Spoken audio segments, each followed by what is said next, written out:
वो डिटेल आप लोग गौर से सुन लीजिए।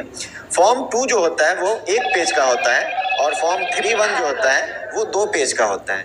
तो फॉर्म 2 भरने का तरीका ये है कि ऊपर में आपसे डिटेल पूछेगा, राजेश ग्राम का नाम, तो आप जिस राजेश ग्राम में जमीन धारित करते हैं उस राजेश ग्राम का नाम वहां पर दर्ज करना है। उस हर एक राजेश ग्राम का एक थाना नंबर होता है। जैसे कि आप लोग देखते होंगे कि एक ही नाम का 2 गांव आपके ब्लॉक में हो सकता है, आपके अंचल में एक ही नाम का 2 गांव हो सकता है। तो अगर 2 नाम है एक ही तरह का और अगर हम वो नाम बोलेंगे तो हो सकता है कि आपको समझ में नहीं आए कि किस गांव की बात हो रही है। तो ऐसे केस में उसको पहचान करने के लिए एक नंबर दिया जाता है, हर राजेश ग्राम को एक नंबर दिया जाता है जिसको रेवेन्यू थाना नंबर बोलते हैं, राजेश थाना नंबर बोलते हैं। तो हर राजेश ग्राम की पहचान उसके एक थाना नंबर से की जा सकती है कि किस राजेश ग्राम की बात हम कर रहे हैं। तो राजेश ग्राम के साथ साथ आपको उसका राजेश थाना नंबर जो है वो वहां पर दर्ज करना पड़ेगा। आपका पुलिस थाना जो है वो वहां पर दर्ज करना पड़ेगा। आपका कौन सा अंचल है वो दर्ज करना पड़ेगा और आपका कौन सा जिला है वो दर्ज करना पड़ेगा। उसके नीचे आप लोग देखते होंगे फॉर्म 2 में 11 कॉलम का टेबुलर कॉलम रहता है, टेबल बना रहता है, 11 कॉलम होता है उसमें और हर कॉलम में अलग अलग डिटेल आपको भरना है। जिसमें सबसे पहला कॉलम जो है वो है रैयत का नाम, सह हिस्सेदार का नाम एवं पिता का नाम।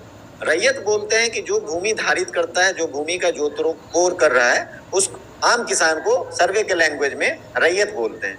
तो रैयत अगर सिंगल है, जैसे आप लोग एक आदमी जोत रहे होंगे, एक भाई जोत रहे होंगे किसी जमीन को, या तो केवाला करवाए होंगे या बंटवारा के आधार पर खतियानी जमीन आपको प्राप्त हुई होगी। तो एक आदमी अगर जोत रहे होंगे तो एक रैयत का नाम वहां पर दर्ज होगा और अगर उसी जगह पर 3 भाई 4 भाई मिल के अगर उसको जोत कोर कर रहे हैं तो सारे भाइयों का नाम वो करके आप दर्ज कर सकते हैं वहां पर। उसके बाद सबसे लास्ट में अपने पिताजी का नाम दर्ज कीजिएगा। दूसरा कॉलम जो है वो है अस्थाई पता, कि आपका घर कहाँ है।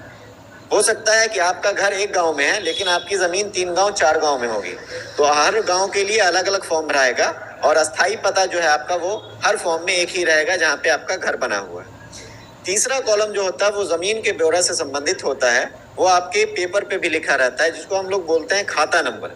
खाता नंबर का मतलब ये है कि हर एक रैयत को एक, जैसे आप लोग बैंक में अकाउंट खुलवाते होंगे तो अकाउंट नंबर एक रहता है और अकाउंट नंबर के अंदर में आपके सारा ट्रांजैक्शन का डिटेल रहता है कि कितना कितना ट्रांजैक्शन आपके अकाउंट में हुआ है। वैसे ही खतियान में एक अकाउंट नंबर मिलता है, हर एक रैयत को एक अकाउंट नंबर दिया जाता है जिसको खाता नंबर हम लोग बोलते हैं। उस खाते नंबर के अंदर में जितना भी आपका प्लॉट है, जितना भी खेत है, वो सारा दर्ज किया रहता है। एक खेत है तो एक खेत दर्ज रहेगा, अगर आपके पास 10 खेत है तो 10 खेत का नंबर उसमें दर्ज रहेगा।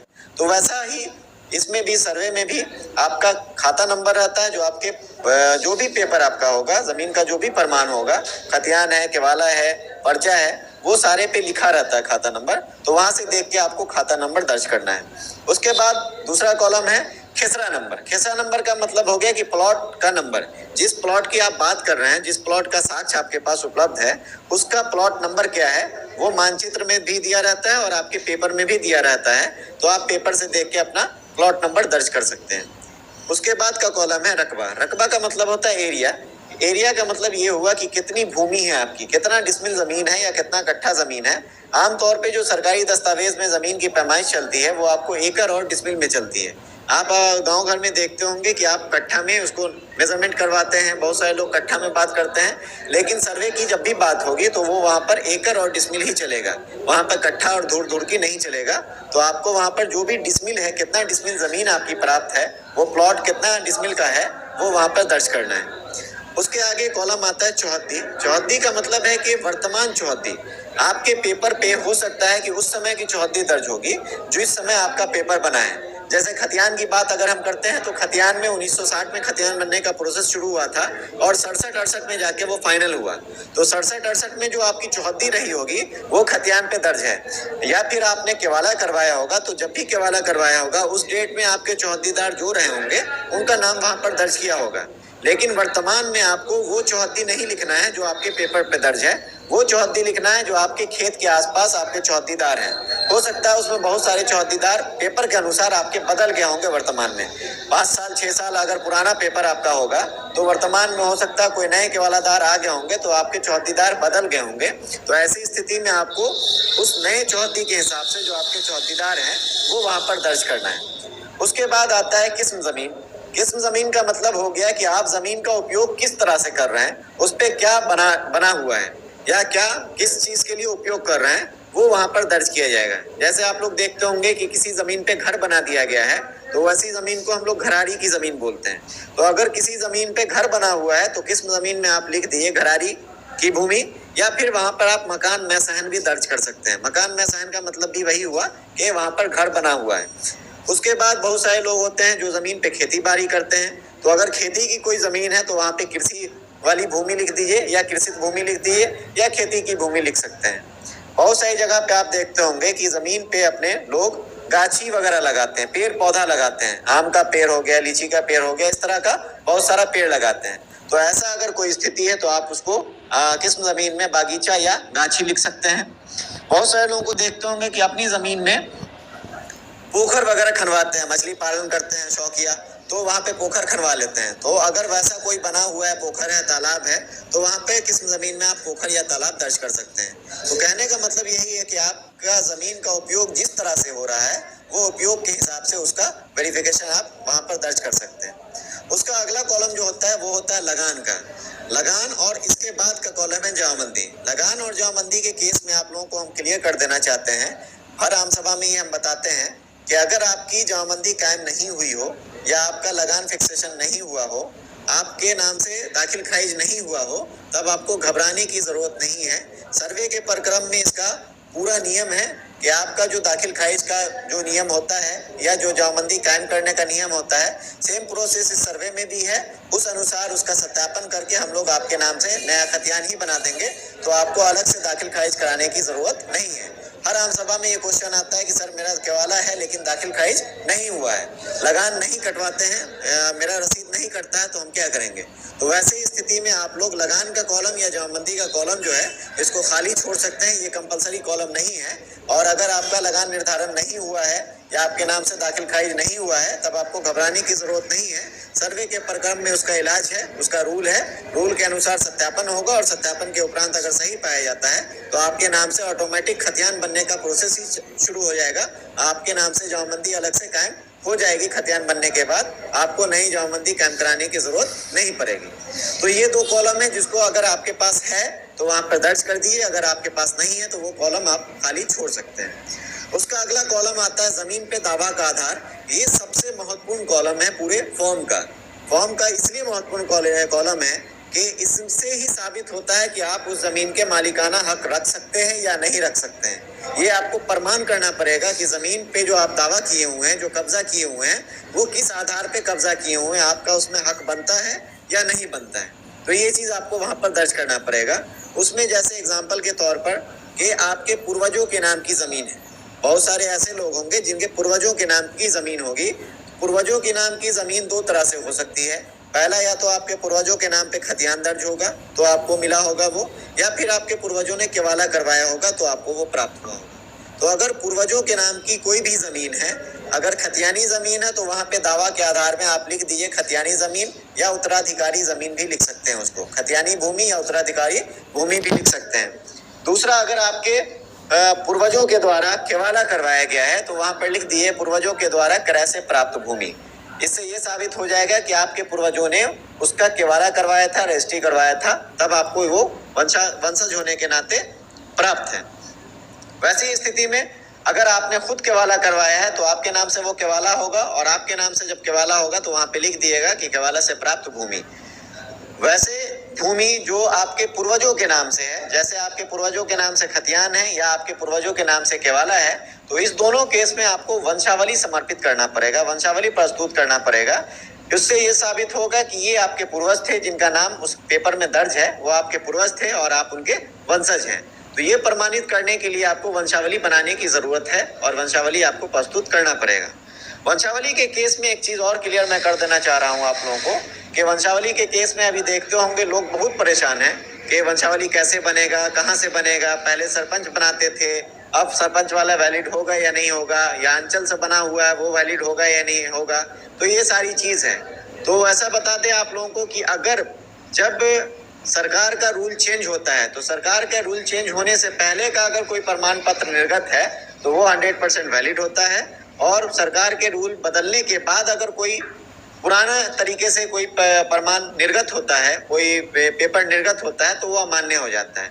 तो तो जैसा कि आप लोगों को पता होगा कि जुलाई 2023 में एक रूल आया था पंचायती राज की तरफ से, पंचायती राज विभाग की तरफ से, कि जो पूर्व में वंशावली बनती थी वो सरपंच महोदय के द्वारा बनाया जाता था। सिर्फ सरपंच महोदय अपने लेटर पैड पे बना के दे देते थे तो वो 100% मान्यता होती थी।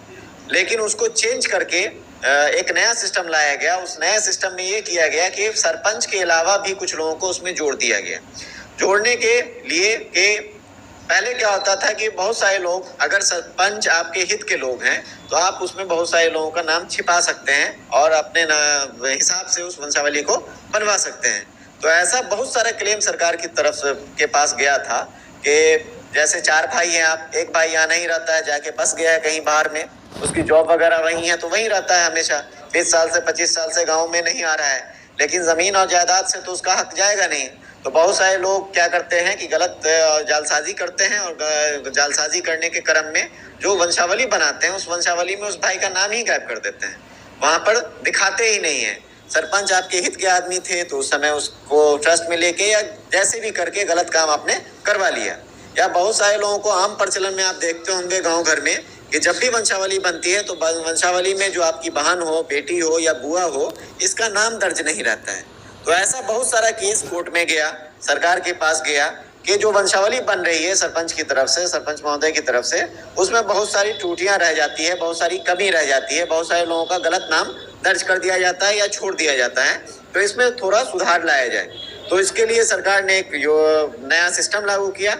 नया सिस्टम के तहत ये किया कि आपके ही गाँव के समाज के कुछ जनप्रतिनिधि या सामाजिक जो लोग होते हैं, जो समाज से जुड़े हुए लोग होते हैं, उनको सत्यापन करने के लिए दिया गया कि जो वंशावली आप बना के दे रहे हैं तो उसको एक बार अपने स्तर से सत्यापित करवा लिया जाए। और सत्यापित करवाने के बाद आपके समाज से हटकर जो विभाग के स्टाफ होते हैं, जिसको पंचायत सचिव बोलते हैं, उस पंचायत सचिव को भी उसमें जोड़ा गया कि आप भी अपने स्तर से उसको सत्यापित कर लेंगे। और सत्यापित करने के बाद जो आपके राजस्व ग्राम के, जो आपके पंचायत के सरपंच महोदय होंगे और जो पंचायत सचिव होंगे, दोनों के संयुक्त हस्ताक्षर से वो वंशावली निर्गत होगी। तो अभी आप लोग देखते होंगे जो वंशावली का फॉर्म आता है उस पे सत्यापन के लिए आप लोगों को गांव के जो आपके मुखिया जी हैं उनका साइन, आपके वार्ड मेंबर जो हैं उनका साइन, आपके जो गांव के चौकीदार होते हैं उनका साइन, आंगनवाड़ी सेविका जो होती हैं उनका साइन, ये सारा साइन उस पे लगता है। सब लोग उसको सत्यापित करते हैं।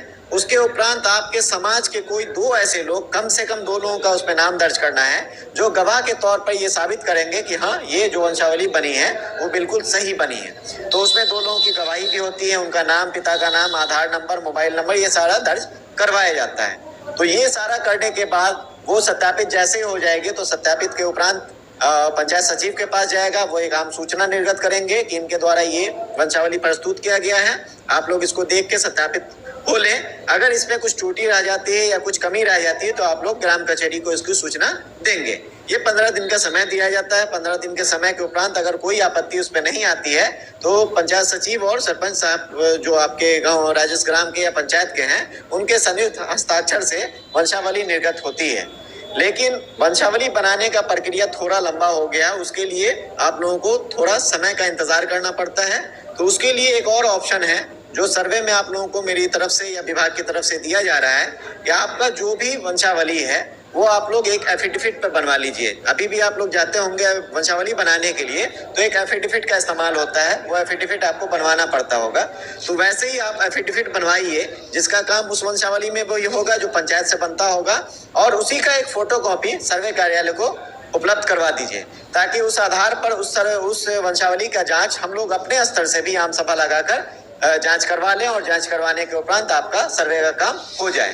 तो वैसे लोग जिनको समस्या हो रहा है नया वंशावली बनाने में, जो नई प्रक्रिया है उस प्रक्रिया से वंशावली बनाने में, तो उन लोगों के लिए एक ऑप्शन ये भी है कि आप लोग जो एफिडेविट बनवा रहे हैं उस एफिडेविट का फोटोकॉपी आप मेरे सिविल कार्यालय में लाके जमा कर दीजिए फॉर्म के साथ। उसके आधार पर हम लोग उसका खुद से उसका सत्यापन करवाएंगे आम सभा लगाकर आपके गांव में, और सत्यापन होने के उपरांत फिर आपके नाम से नया खतियान बनने का प्रोसेस दर्ज होगा। तो अगर कोई भी ऐसी जमीन जो आपके पूर्वजों के नाम पर है, जिनका डेथ हो गया है, जिनकी मृत्यु हो गई है, तो वैसी स्थिति में आपको वंशावली लगाना है। लेकिन अगर आपके नाम पर कोई पेपर दर्ज है, खतियान या केवाला आपके नाम पर है, तो फिर आपको उसमें वंशावली की जरूरत नहीं पड़ेगी, उसमें वंशावली नहीं लगाना है। उसके बाद बहुत सारे ऐसे भूमिहीन किसान आप लोगों के गांव में ही होंगे जिनको रहने के लिए, बसने के लिए घर नहीं होता है, तो उनको पर्चा निर्गत किया जाता है सरकार की तरफ से, अंचल की तरफ से। उसमें अगर सरकारी कोई जमीन पे बसा हुआ है तो बंदोबस्ती पर्चा निर्गत होती है। बंदोबस्ती पर्चा अगर आपके पास है वो बंदोबस्ती पर्चा की भूमि हो जाएगी और वहां पे दर्ज आपका हो जाएगा बंदोबस्ती पर्चा से प्राप्त भूमि। बहुत सारे रैयती जमीन को दूसरे रैयत को रहने के लिए दिया जाता है, जिसके लिए अंचल से वास्कित पर्चा निर्गत करवाया जाता है। तो अगर वास्कित पर्चा से कोई प्राप्त भूमि है आपकी, तो वहां पर दावा के आधार में आप लिख दिए वास्कित पर्चा से प्राप्त भूमि। बहुत सारे लोगों को देखते होंगे, भूमिहीन किसान लोगों को, कि भूदान से जमीन प्राप्त होती है। तो अगर भूदान की जमीन आपको प्राप्त है तो वहां पर लिख दिए भूदान के पर्चा से प्राप्त भूमि। तो जो भी आपके पास प्रमाण है, जो भी उस जमीन का साक्ष्य है, उस साक्ष्य को वहां पर दर्ज करना है कि किस साक्ष्य के आधार पर आपको यह जमीन प्राप्त हुई है। तो वो साक्ष्य आप वहां पर दर्ज कर दीजिए। खतियानी है तो खतियानी, केवाला है तो केवाला, पर्चा है तो पर्चा, जो भी है साक्ष्य वो वहां पर दर्ज कीजिए। उसके बाद लास्ट कॉलम है जिसमें आपको अभियुक्ति का कॉलम दिया हुआ है। अभियुक्ति कॉलम में कुछ डिटेल ऐसी होती है जो डिटेल आपको फॉर्म में नहीं पूछी गई है, लेकिन वो डिटेल आपको हमको देना जरूरी होता है। तो वो सारा वैसा डिटेल आपको अभियुक्ति कॉलम में दर्ज कर देना है। फॉर एग्जाम्पल मैं बता दूं कि जैसे किसी जमीन पर विवाद चल रहा है, तो विवाद की स्थिति ये होती है कि आपकी जमीन पे कोई जबरदस्ती कब्जा कर लिया है तो भी विवाद होगा, या फिर वो विवाद बढ़कर एक रजिस्टर्ड फॉर्म में चली जाए और वो रजिस्टर्ड फॉर्म है कोर्ट केस। तो अगर किसी जमीन पे कोर्ट केस चल रहा है तो वो सारी स्थिति आपको अभियुक्ति कॉलम में सर्वे ऑफिस को जानकारी देनी पड़ेगी। जैसे अगर कोर्ट केस किए हुए हैं तो वाद संख्या आप वहां पर लिख दिए, जो केस नंबर होता है वो केस नंबर लिख दिए, किस साल में केस हुआ वो सन लिख दीजिए, और उसकी स्थिति अभी वर्तमान में क्या है वो वर्तमान स्थिति वहां पर दर्ज कर दिए। या बहुत सारे ऐसे लोग होंगे जो केस नहीं किए होंगे, आपकी जमीन है कि जो किसी और दूसरे के द्वारा कब्जा किया हुआ है, तो वैसी स्थिति में आप वहां पर अभियुक्ति कॉलम में बकब्जे, जो आपका कब्जा किए हुआ है वो बकब्जेदार में उसका नाम वहां पर दर्ज कर दिए। इससे ये प्रूफ हो जाएगा कि जमीन का प्रमाण आपके पास है, जमीन का पेपर आपके पास है, लेकिन कब्जा कोई और किए हुआ है। तो कब्जाधारी जो है उससे भी हम पेपर मांगेंगे। अगर वो पेपर उपलब्ध करवा देता है, सही पेपर उसका रहता है, तो उसके नाम से खाता खुलेगा। अन्यथा की स्थिति में जिसके नाम से प्रमाण है, जमीन का पेपर है, उसके नाम से खाता खुलने की प्रक्रिया अभी होगी। ये नए सर्वे में उसके नाम से खुलेगा। तो ये फॉर्म 2 है। ये सारा डिटेल भरने के बाद नीचे में आपका हस्ताक्षर है, आपका मोबाइल नंबर है, आपका आधार कार्ड है, ये सारा डिटेल आपको भरना है, हस्ताक्षर करना है। अंगूठा का निशान लगाते हैं तो अंगूठा का निशान लगाइए, और ये सारा डिटेल भर के उसके बाद आता है प्रपत्र 3-1। प्रपत्र 3-1 वैसी स्थिति में आपको भरना है जहां पर आपके पूर्वजों के नाम पे जमीन है। अब हम लोग चलते हैं फॉर्म 3-1 की तरफ। तो 3-1 में 2 पेज होता है। वो पहला पेज जो होता है उसमें आपको देखते होंगे सबसे ऊपर में लिखा हुआ सेवा में और शिविर प्रभारी, और उसके नीचे अंचल, अंचल जो आपका है वो अंचल का नाम लिख दीजिए। जो आपका जिला है वो जिला का नाम लिख दीजिए। उसके नीचे 3 कॉलम दिया हुआ है। तो उस 3 कॉलम में अगर एक आदमी किसी जमीन को जोत आबाद कर रहे हैं तो वो एक आदमी का नाम वहां पर दर्ज होगा, और अगर वो सामलात तौर पे 2 आदमी 3 आदमी दर्ज कर रहे हैं तो उसका जो सामलात तौर पे अगर जोत रहे हैं तो वहां पर उन सारे लोगों का नाम दर्ज किया जाएगा। जैसे हो सकता है कि 2-3 केस बनता है वंशावली के आधार पर, जो बंटवारा होता है उसमें एक खतियान ऐसा हो सकता है जो आपके बाबा के नाम पे सिंपल एक आदमी के नाम पे होगा, और बाबा से आप लोगों को प्राप्त होगी बंटवारा होगा। तो वैसी स्थिति में आप लोगों का अगर अलग अलग बंटवारा हो गया तो एक आदमी का वहां पे नाम दर्ज होगा। लेकिन अगर किसी खतियान में आपके बाबा का नाम और बाबा के दूसरे भाइयों का नाम, और जो बंटवारा अभी आप लोगों का हुआ वो बाबा और बाबा के दूसरे भाइयों के बीच हुआ है, आप लोगों का बंटवारा नहीं हुआ है, तो ऐसी स्थिति में वो सामलात रह जाएगी। और सामलात की स्थिति में आपके जो भी जीवित वंशज होंगे, जो आपके खानदान में होंगे जीवित वंशज जो रैयत होंगे, उनका नाम वहां पर दर्ज होगा। 2 आदमी है तो 2 आदमी का नाम, 4 आदमी है तो 4 आदमी का नाम, जितने भी लोग होंगे सबका नाम वहां पर दर्ज होगा, और वो वंशावली के अनुसार दर्ज होगा। जो आप वंशावली बनाइएगा उसी के आधार पर वो वहां पर दर्ज होगा। उनका पिता का नाम लिखिए, जिस आदमी का नाम लिखिए, जिस रैयत का नाम लिखिएगा, उनके पिता का नाम उनके सामने लिखिएगा। उसके नीचे आपका कॉलम जो डिटेल पूछ रहा है वो डिटेल आपका राजेश ग्राम का नाम है, आपका गांव का नाम है, आपके जिला का नाम है, आपके अंचल का नाम है, और आपकी जाति है।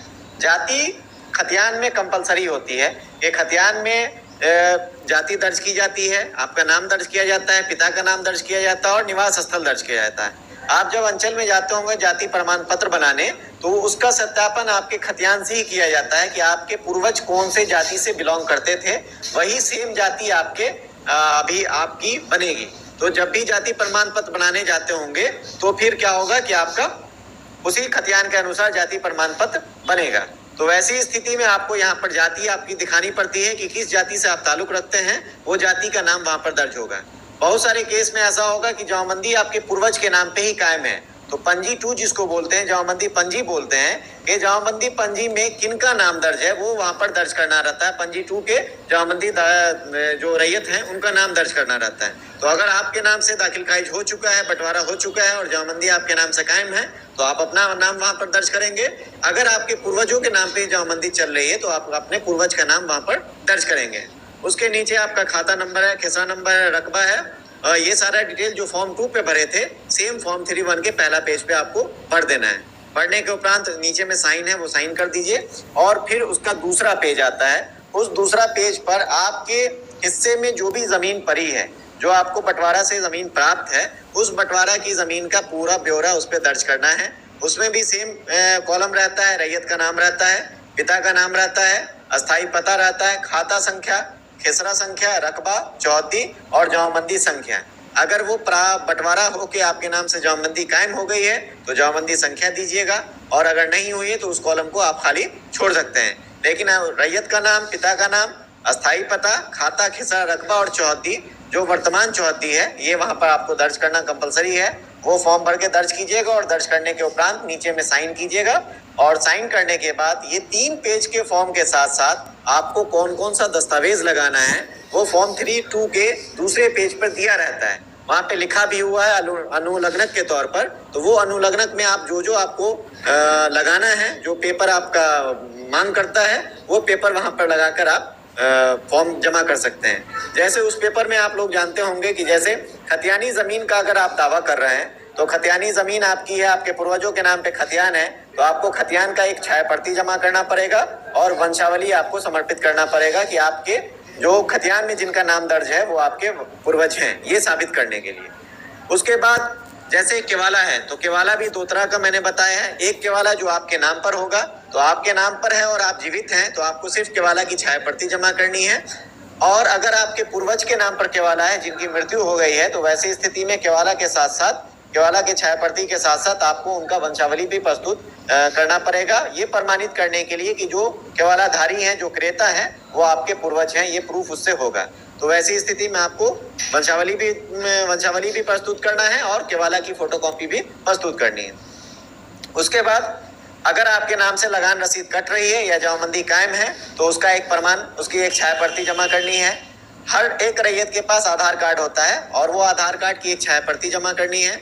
जैसा कि आप लोगों को पता होगा, आम सभा में भी ये सारी चीज बताई गई है कि इस बार जो सर्वे हो रहा है, तो सर्वे में खतियान बनने के बाद एक कार्ड आप लोगों को दिया जाएगा। खतियान का अलग अलग खिसरा याद रखने की आपको जरूरत नहीं है। जैसे आपके पास 10 प्लॉट है तो वो 10 प्लॉट का अलग अलग नंबर याद रखने की जरूरत आपको नहीं है।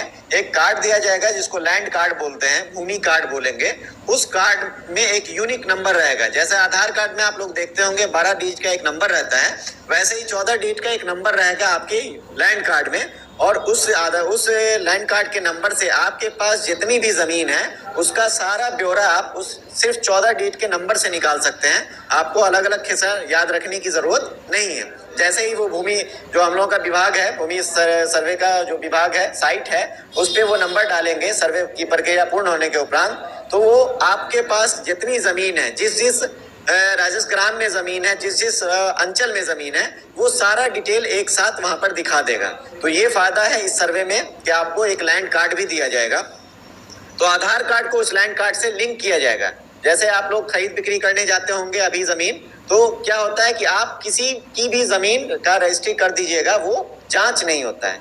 जांच का कोई ये नहीं, सिस्टम नहीं है। सिर्फ सरकार को आप टैक्स दे रहे हैं, रजिस्ट्री फी दे रहे हैं, बस आप किसी की भी जमीन रजिस्ट्री कर दीजिएगा। लेकिन अभी थोड़ा मामला टाइट किया गया है कि जमाबंदी जब तक आपके नाम पे नहीं रहेगी या आपके पूर्वजों के नाम पे नहीं रहेगी तब तक वो जमीन खरीद बिक्री नहीं हो पाएगी। लेकिन आप लोग जानते होंगे जमाबंदी में भी बहुत उलट पुलट होता है, तो उस चीज की कोई सत्यापन नहीं है कि आपकी जमीन है या आप बिक्री कर रहे हैं तो उस पे आपका मालिकाना हक है या नहीं है। बहुत सारे लोग क्या करते हैं कि एक बार जमीन बिक्री कर दिए, किसी को केवाला कर दिए, फिर दोबारा उसी जमीन को खतियान दिखाकर केवाला कर दिए। तो वैसी स्थिति में क्या होता है कि उसकी जांच वगैरह का कोई प्रमाण नहीं है। लेकिन अब जो सर्वे होगा और सर्वे में जैसे ही आप किसी को बिक्री करने जाइएगा तो आपसे वो लैंड कार्ड नंबर मांगेगा। वो लैंड कार्ड नंबर जैसे ही दीजिएगा तो वहां पे सारा डिटेल आपका खुल जाएगा और वो डिटेल से ये पता चलेगा कि आप उसके मालिकाना हक रखते हैं या नहीं रखते हैं। मालिकाना हक अगर आप नहीं रखते हैं तो वो ऑटोमेटिक वहीं से रिजेक्ट हो जाएगा, आप रजिस्ट्री नहीं कर सकते हैं। तो ये सब फायदा है लैंड कार्ड होने का। तो इसके लिए आपसे आधार कार्ड मांगा जा रहा है और आधार कार्ड से आपका नाम, पिता का नाम, डेट ऑफ बर्थ जो भी है वो सारा लिंक किया जाएगा और उससे अटैच कर दिया जाएगा। तो इसके लिए आधार कार्ड की कॉपी आपको जमा करनी है। अगर किसी कोर्ट केस है, कोई जमीन पे कोर्ट केस चल रहा है, तो कोर्ट केस में आपको दो चीज होगा, या तो वो कोर्ट केस अभी लंबित होगा या उसकी डिग्री आपको प्राप्त हो गई होगी। तो अगर लंबित है तब भी कोर्ट केस की कॉपी आपको समर्पित करनी पड़ेगी, और अगर उसकी कोई डिग्री प्राप्त हो गई है, आपको कोई डिसीजन मिल गया है, तो वो डिसीजन कॉपी जो आती है, डिग्री कॉपी जो आती है, वो डिग्री कॉपी भी आपको फॉर्म के साथ लगा देना पड़ेगा, जिससे ये साबित होगा कि हाँ आप इस पे कोर्ट केस लड़के जीते हैं और आपका इस पे मालिकाना हक बन सकता है या नहीं बन सकता है। कुछ केस ऐसा होता है जिसमें वारिसान वाली बात आती है। वारिसान का मतलब ये हुआ कि जैसे आप लोग समाज में देखते होंगे कि किसी को कोई संतान नहीं हुआ, संतान नहीं होने के उपरांत वो किसी को गोद ले लेता है। तो अगर रजिस्टर्ड गोद लिए हुआ है, उसका प्रमाण उसके पास पूर्ण रूप से है, तो वो रजिस्टर्ड गोद लेने की जो प्रक्रिया है, उसका जो पेपर है वो और साक्ष्य आपको वहां पर प्रमाण लगाना पड़ेगा कि आप उनके वारिस हैं, ये प्रमाणित करना पड़ेगा, तभी उनकी जमीन आपको प्राप्त होगी। तो ऐसा कोई प्रमाण आपके पास है वारिस होने का, तो वारिस होने का प्रमाण पत्र आपको वहां पर लगाना है। तो ये सारी चीज है जो आपको उस फॉर्म के साथ, उस दस्तावेज के साथ लगाकर, जो सर्वे ऑफिस है, हर अंचल में एक एक सर्वे ऑफिस बना हुआ है, आप अपने अपने अंचल का पता कर सकते हैं। जो रिकॉर्ड रूम है, जिसको अभी लेखागार रूम बोलते हैं, वहां पे सर्वे ऑफिस बना है, यहाँ पर आके आप अपना फॉर्म जमा कर सकते हैं। वैसे लोग जो सर्वे ऑफिस में नहीं आ पाएंगे किसी कारण से, जैसे बाहर में रहते होंगे, नहीं आ पाएंगे, या बहुत वृद्ध आदमी हैं, यहाँ पे उपस्थित नहीं हो पाते हैं, तो उन लोगों के लिए सरकार का एक प्रोविजन है कि आप ऑनलाइन प्रक्रिया के तहत भी उसको समर्पित कर सकते हैं। प्रपत्र 2 और 3(1) का जो प्रक्रिया है, ये ऑनलाइन प्रक्रिया भी है। DLRS की वेबसाइट पे आप लोग जाइएगा, गूगल पे जाइए, वहां पे DLRS बिहार सर्च कीजिए, और सर्च करने के बाद नीचे एक ऑप्शन आएगा कि रैयतों द्वारा स्वघोषणा का प्रपत्र जमा करने हेतु आवेदन। तो इस तरह का ऑप्शन आता है, वहां पर क्लिक कीजिए और वहां पर रजिस्ट्रेशन करना पड़ेगा आपको अपने मोबाइल नंबर से। रजिस्ट्रेशन करने के उपरांत उसमें खाता नंबर, खिस्सा नंबर, आपका नाम, जो भी आपके जमीन का ब्यौरा है, वो सारा वहां पर दर्ज कीजिए। दर्ज करने के उपरांत आपका जो प्रमाण है वो स्कैन कॉपी अपलोड मांगता है, वो स्कैन कॉपी वहां पे अपलोड करना पड़ेगा।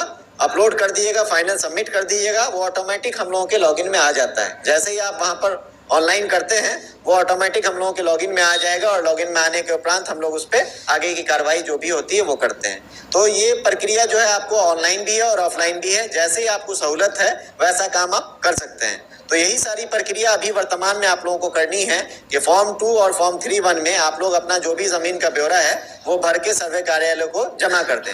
इसके आगे की जो भी प्रक्रिया होगी सर्वे की, विभिन्न प्रक्रिया के बारे में आप लोगों को अलग अलग से विस्तार में बताया जाएगा। हर प्रक्रिया से पहले एक आम सभा करके गांव के जो आम रैयत हैं, आम किसान हैं, उनको सूचना दे दिया जाएगा कि अगले प्रक्रिया में क्या काम करना है और आप लोगों का क्या दायित्व है, ये सारी चीज उसमें बताई जाएगी। तो फिलहाल के लिए आप लोग प्रपत्र 2 और प्रपत्र 3(1), जिसकी समय सीमा आप लोगों को बता दी गई है कि ये कार्य 20 अगस्त से शुरू हो चुका है। सर्वे की जो प्रक्रिया है, ये पूरे जिला में, जो भी 38 जिला है बिहार में, ये 38 जिलों में प्रारंभ कर दी गई है, और इसका काम 20 अगस्त से शुरू हो चुका है।